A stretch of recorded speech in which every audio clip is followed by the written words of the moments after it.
मौलिक अधिकार अपनी प्रकृति में कितना मजबूत है और कितना कमजोर है, आइए बात करते हैं।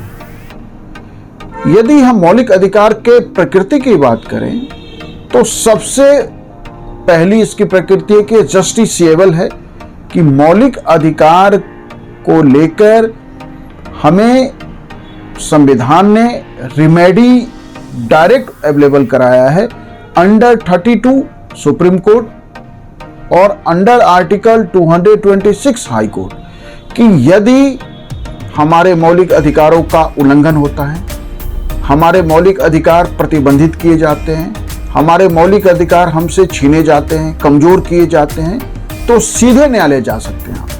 32 के तहत सीधे सुप्रीम कोर्ट से आप रिमेडी मांग सकते हैं और 226 के तहत हाई कोर्ट से रिमेडी मांग सकते हैं। तो मौलिक अधिकार अपनी प्रकृति में जस्टिसिएबल है, या आप कह सकते हैं कि अपनी प्रकृति में मौलिक अधिकार इस तरह से संविधान में मजबूत स्थान रखता है, यह नागरिकों की रक्षा करता है।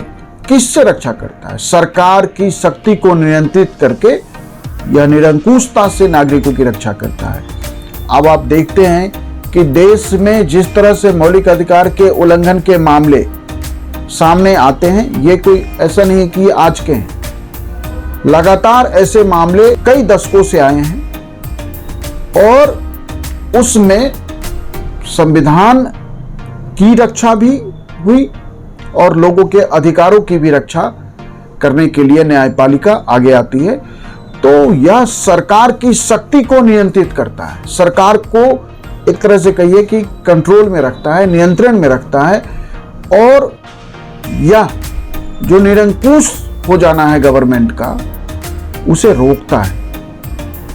वैसे हमारे संविधान में मौलिक अधिकार अमेरिकन संविधान की तरह विदाउट चेक नहीं है, मतलब कि हमारे देश के संविधान में मौलिक अधिकार को स्थगित किए जाने को लेकर सीधे प्रावधान मौजूद हैं आर्टिकल 358 और 359 में, मतलब कि मौलिक अधिकार स्थगित किया जा सकता है राष्ट्र हित में, नेशनल इंटरेस्ट में, देश की इंटीग्रिटी की रक्षा के लिए, देश की सिक्योरिटी के इंटरेस्ट में। वहीं जहां से हमने ये मौलिक अधिकार लिया अमेरिकन संविधान से, अमेरिकन संविधान में मौलिक अधिकार को लेके किसी तरह का प्रतिबंध नहीं, मतलब वो एक तरह से आप कहिए कि मौलिक अधिकार लिमिटलेस है।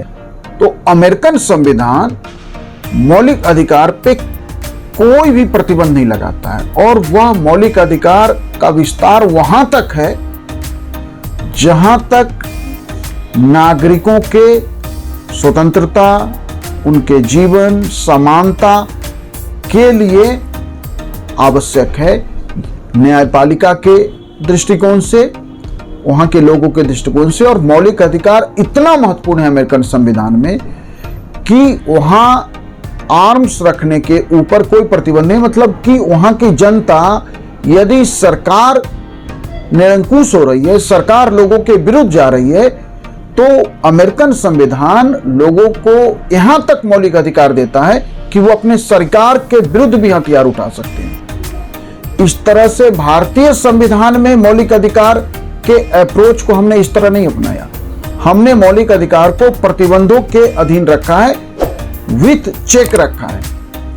आर्टिकल 19 हो, उसमें जो फ्रीडम्स की बात की गई, right to speech and expression, right to movement है, राइट टू फॉर्म एसोसिएशन, उनके लिए भी प्रतिबंध आर्टिकल 19 में ही मौजूद है।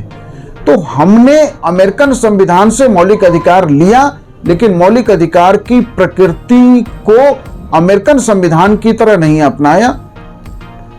शायद इसके पीछे हमारे संविधान निर्माताओं का यह तर्क और यह सोच काम कर रहा था कि कोई भी देश की सुरक्षा, देश की इंटीग्रिटी, सॉवरेनिटी फंडामेंटल राइट से भी ऊपर है। इसीलिए यदि देश की सॉवरेनिटी को, देश की सुरक्षा को कोई खतरा है, किसी तरह के चैलेंज है इंटरनल या एक्सटर्नल, तो देश की रक्षा की जा सके, देश की सॉवरेंटी बचा के रखी जा सके, इसलिए हमने मौलिक अधिकार को अपनी प्रकृति में विदाउट चेक नहीं रखा है, विथ चेक रखा है। हमारा मौलिक अधिकार अपनी प्रकृति में नकारात्मक भी है और सकारात्मक, दोनों अप्रोच मौजूद है हमारे संविधान में। आर्टिकल 14 जहां अप्रोच में नकारात्मक है कि राज्य कोई ऐसा कानून नहीं बना सकता जो दो लोगों के बीच में किसी तरह का अंतर करता हो। कानून की समानता, कानून के संरक्षण, इक्वल बिफोर लॉ और इक्वल प्रोटेक्शन ऑफ लॉ, यह नकारात्मक है, राज्य को नियंत्रित करता है, राज्य की निरंकुशता को नियंत्रित करता है। वही यह सकारात्मक भी है, जैसे article 19 right to speech and expression, right to movement, स्वतंत्रता के तहत सरकार देश में नागरिकों की स्वतंत्रता के लिए अधिक से अधिक काम करे, अधिक से अधिक कानून बनाए, अधिक से अधिक परिस्थितियां बनाए, इसलिए यह सकारात्मक है। Article 21 right to life and personal liberty, अब आप देखिए कि यह इतना सकारात्मक है कि राइट टू फूड भी आज राइट टू लाइफ का हिस्सा है। राइट टू एजुकेशन को तो हमने right to life and personal liberty का हिस्सा बना दिया, और वो सारी बातें आर्टिकल 21 के अंतर्गत शामिल है जो एक व्यक्ति के जीवन को बेहतर करता है, एक व्यक्ति के जीवन को सकारात्मक तरीके से आगे बढ़ाता है।